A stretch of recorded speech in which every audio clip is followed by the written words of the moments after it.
ZNS Total Sports, brought to you by Fourth Terrace Diagnostic Center.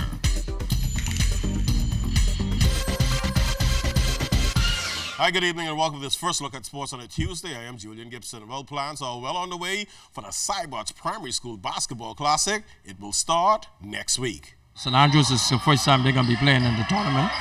They have already registered. They have a boys team that's going to be participating. Queens College is back. Carlton Francis, they plan to repeat. Temple Christian, they're looking to repeat in the boys champions. We have a Cybots all-star team that's coming in for the first time this year. It's going to be coached by one of our very own players, Tracy Too Cute Lewis. So she's in the mix this year. We're looking for freedom to participate. They're in the tournament. Kingsway Academy, they're always there. So they're going to be in the tournament headed by Randy Cunningham. So we're expecting a good tournament this year again. I guess it's all about trying to develop basketball at the primary school level for you guys. Definitely. Our goal is to give the boys an opportunity to play basketball all day for one day. Give them an opportunity to meet other players and other friends and so on and so forth from other teams on the island itself. And that's the goal. Get them to play. You sometimes you play in a tournament and you got 2 shakes and you're out. That's not good for developmental basketball. So we try to do a round robin where we give the boys an opportunity to play as many teams as possible before we close out. And after a quarter of the way through the season, President Keith Belsey-Smith is really impressed with the New Providence Basketball Association. It's been very competitive so far, and it's indicative of the wins and losses of some of the big teams. There's only one team that hasn't lost yet, that's the Giants. All the teams are 1-1 or 1-2. But it's looking up, it's gearing up to be what I anticipate it to be. Very highly competitive season. What do you expect the rest of the season to be?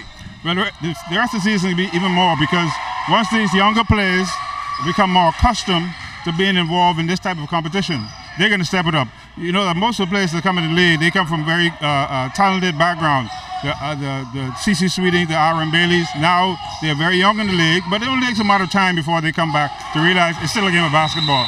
And what I've seen that some of the older teams now have to catch up with these young boys because they're coming in and bringing the tempo a little bit up.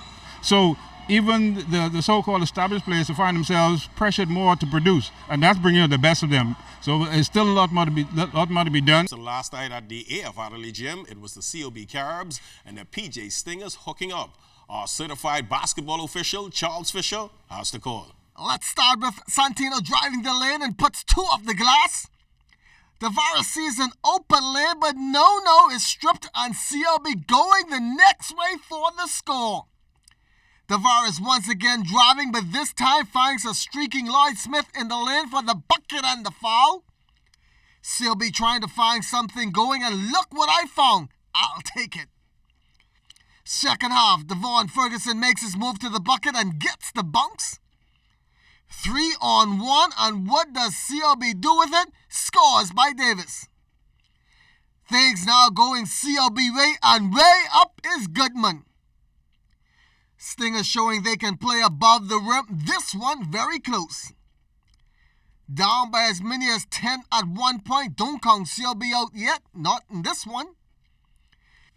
Stingers catch COB sleeping on defense and to the easy way. Not much time left, and Carib still hanging around. Hangs the 3 up.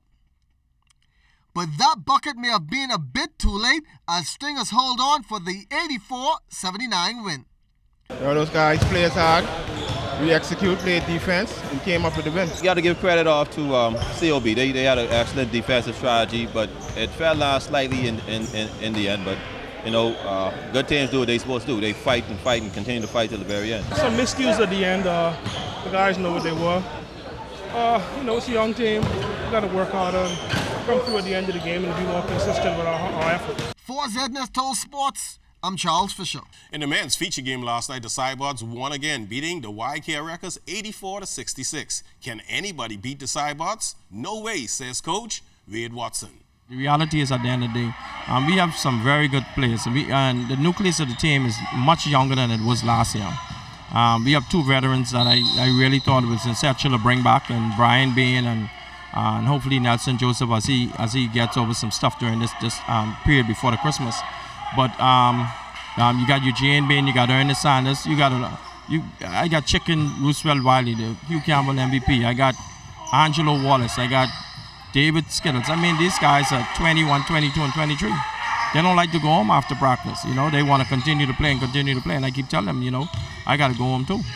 But we got Mitch, Mitch Bain. Michigan Bain is in town, and he's a part of our club, and he brings some of the things that we need in order for us to win, which is that shooting, the veteran leadership. And I think we can be in the thick of things. I don't think nobody in our conference could beat us in a series. And I'm not bragging, but I'm just being frank. You could beat us 1 or 2 games, but in the series, I think we're a well-oiled machine, and we'll be ready to defend our championship. And it was yesterday when you heard from Kirkwood Green about our under-17 girls national volleyball team that will travel to Trinidad and Tobago in December. Well, tonight, no disrespect to the coach, but let's hear from the players. Players win games. I feel like we're going to do really well and come home with the gold. Are you concerned, you got the butterflies, jitters, or when competition starts, you'll be relaxed? Well, this is my first international tournament, so I will be a little bit nervous, but when I put my game into it, I'll do my best. I expect us to do well and just do our best, come home with the goal, and just celebrate. How much work you guys been putting into your preparation?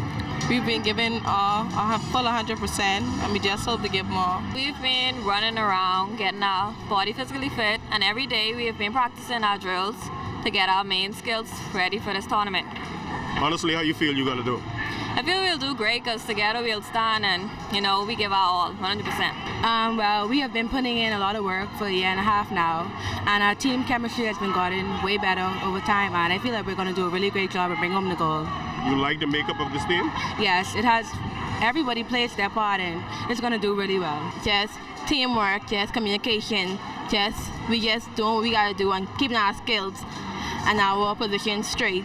Just being as a team and working together. And according to the president of the New Providence Volleyball Association, this is a busy time for the game, so stop playing games. They need the money, people. The senior men, they just came from Canada, where they were successful in the Continental Championships.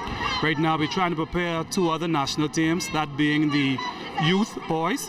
They'll be competing in Trinidad and Tobago the 24th of this month through the 29th for an opportunity to actually advance to the Olympic Games. So that's going to be a very tough tournament. I think we have a pretty good chance, and the automatic winner goes straight to the Youth Olympics that will be held in China next year. Then we have December 4th through 9th, the youth girls. They had a tournament scheduled earlier this year, but that was postponed until December. So they're also preparing to travel to Trinidad and Tobago to compete for the first time in the youth CVC. Boy, all these teams traveling, it must be financially taxing on the federation. To be honest, it actually is, and we are appealing to the general public, the corporate sponsors, to please come on board and assist us as much as possible. We've taken to the street over the last 2 Saturdays. We were able to raise a few dollars, but obviously it's not enough to fund the trips that we're expecting over the next few weeks. And the Battle for Atlantis will start next week, Thursday. Coming to the 242 will be the top college basketball player on the planet, Kansas Jayhawks, Andre Wiggins. When we have a team like Kansas coming, and you're talking about the #1 draft pick is playing on that team, coming to this tournament, going to be at our property, playing in our arena, that's a real story. That's a real, very, very cool thing. You see what happened last year, where we, we're so lucky to end up with I'll use the word lucky loosely, because it was the way it needed to be, the way it had to be. The Duke-Louisville final last year, let me tell you, if you were not a fan of college basketball before that, it was a religious experience, truly, to see just how that game came to life. And how those 2 teams moved through the rest of their season. To hear Coach Pitino be interviewed at March Madness and say, wow, you know what? What made the difference for us this year is how we really became a team at the Battle for Atlantis, how it really came together for us. Well, that's all the time for Sports on the Tuesday. Once again, I'm Julian Gibson. Stay tuned. The Bahamas Tonight continues after the break.